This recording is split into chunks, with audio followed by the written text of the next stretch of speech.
안녕하세요. 사회적 고립가구 지원센터장을 맡고 있는 이수진입니다. 저희 사회적 고립가구 지원센터는 가파르게 증가하고 있는 사회적 고립가구와 고독사 예방 지원을 위해서 서울시가 2022년 10월에 전국 최초로 설치한 전문 기구입니다. 저희 센터는 24시간 스마트 돌봄 서비스를 운영 지원하고 있는데요. 예를 들면 전력량을 측정해서 위기 상황을 감지해서 지원하는 스마트 플러그에 대한 관제 서비스를 진행하고 있고요. AI를 통해서 안부를 확인하는 AI 안부 확인 서비스에 대해서 운영 지원을 하고 있습니다. 다양하게 흩어져 있는 사회적 고립가구에 대한 통합 데이터들을 모아서 총괄적으로 체계적으로 관제할 수 있도록 통합관제 시스템을 구축하고 있고요. 서울 시민들이 쉽게 사회적 고립가구와 고독사에 대해서 이해하실 수가 있고 또 참여하실 수 있도록 고립 예방 플랫폼을 구축하고 있습니다. 또한 민간기관과 협력하는 다양한 사업을 추진하고 있습니다. 거부가구에 대한 전문적인 지원과 민간복지기관이 참여하는 이타 사업을 확대하고 있고요. 자치구 고독사 예방 협의체를 운영 지원하고 있습니다.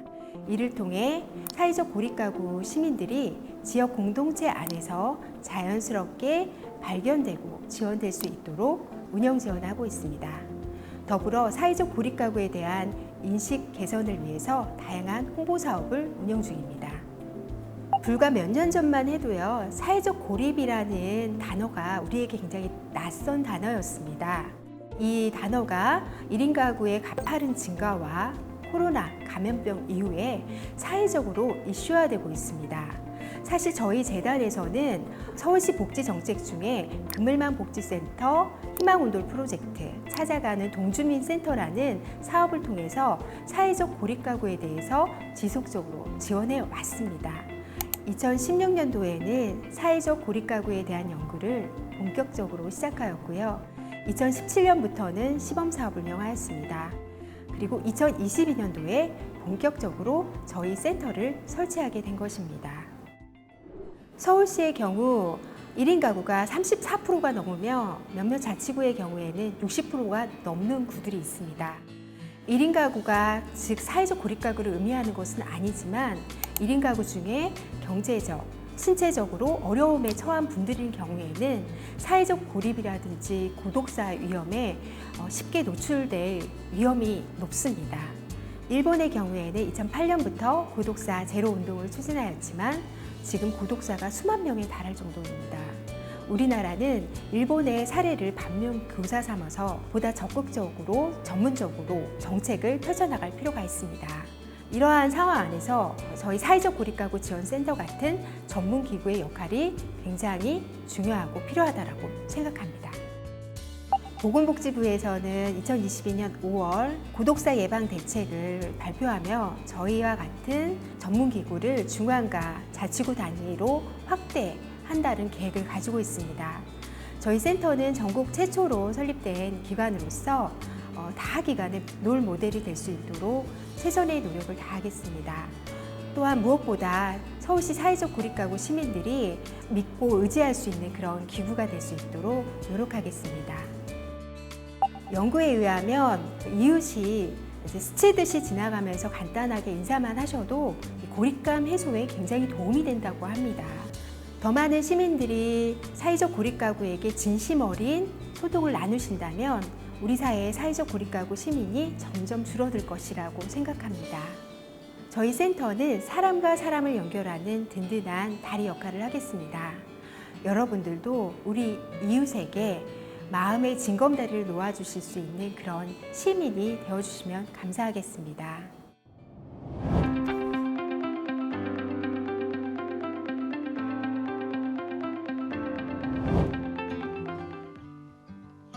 안녕하세요. 저는 스마트 플러그 관제센터에서 일하고 있는 남민홍 매니저입니다.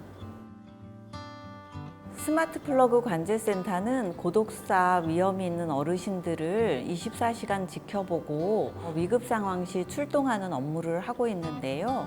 어르신이 자주 사용하는 가전제품에 플러그를 연결해서 일정 시간 동안 전력량의 변화가 없으면 전화로 안부를 확인하고 응답이 없을 때 출동을 하고 있습니다. 그럼요. 요즘 이웃 간에 세세하게 살피고 신고하는 일이 쉽지 않잖아요. 실제로 어르신들이 도움을 받는 경우가 많이 계셨어요. 몸이 너무 아파서 혼자 약도 못 드시고 전화도 못 받으신 분이 계셨는데 긴급으로 제가 출동해서 병원에 모셔다 드린 적도 있고요. 관제센터에서는 단순히 위기 상황에 출동만 하는 게 아니라 어르신들한테 안부 전화도 드리고 상담도 해드리거든요. 실제로 그럴 때마다 어려움을 겪는 부분을 많이 말씀해 주세요. 한 어르신은 이사를 가야 되는데 집을 찾는 게 너무 힘들다라고 하소연하신 분이 계세요. 그 내용을 상담 내용에다 적었는데 서울시 복지재단에서 적극적으로 알아봐 주셨더라고요. 나중에 어르신이 내 평생에 이런 관심과 도움을 받은 적이 없는데 너무 고맙다라는 말씀을 해주셨어요. 별일이 아닌데도 저희가 안부를 확인하고 들어만 드리는데도 너무 반갑고 고맙다라는 분이 많이 계시거든요. 이럴 때마다 제가 되려 감사하고 뭉클하고 뿌듯하기도 하고 여러 가지 감정이 오가는 것 같습니다. 단순히 모니터링하고 출동하는 업무라고 생각했는데요. 어느 순간부터 어르신들과 유대감을 쌓고 소통하는 일이라는 생각이 들더라고요.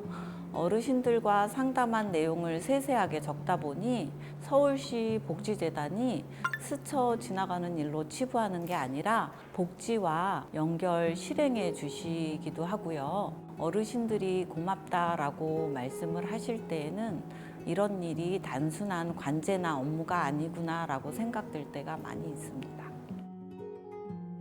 고립가구 어르신들은 스스로 건강을 잘 챙기지 않으세요. 어르신들이 좀 더 마음을 밝게 가져주시고 정신적으로 육체적으로 늘 건강하셨으면 좋겠습니다.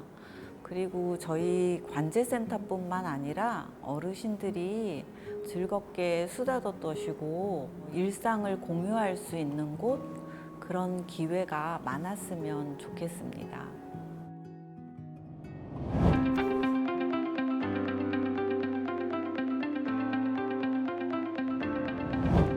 안녕하세요. 저는 신원동에서 이웃살피미 활동을 하고 있는 김재윤이라고 합니다.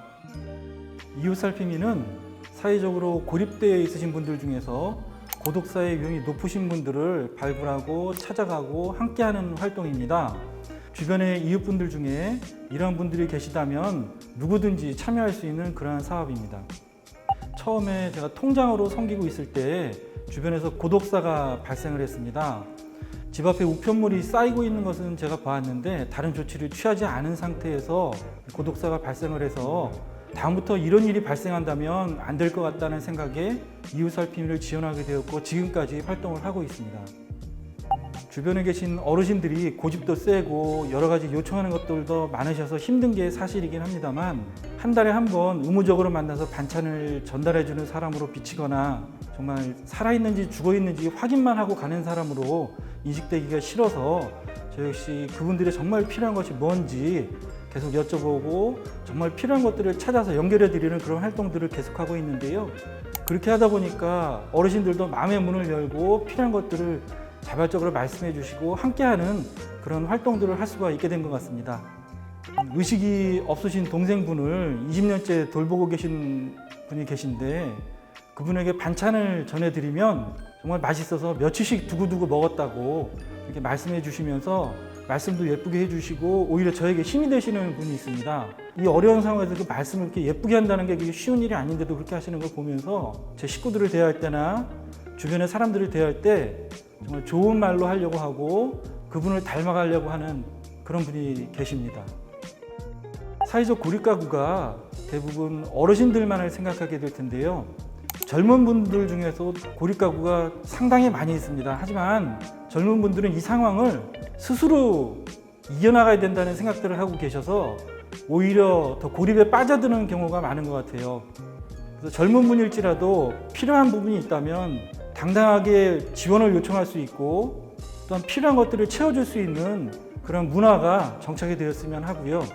주변에 있는 분들을 위해서 이런 분들을 발굴하고 함께 하실 수 있는 분들이라면 이웃살피미 활동에 함께 해주셨으면 하는 그런 바람입니다.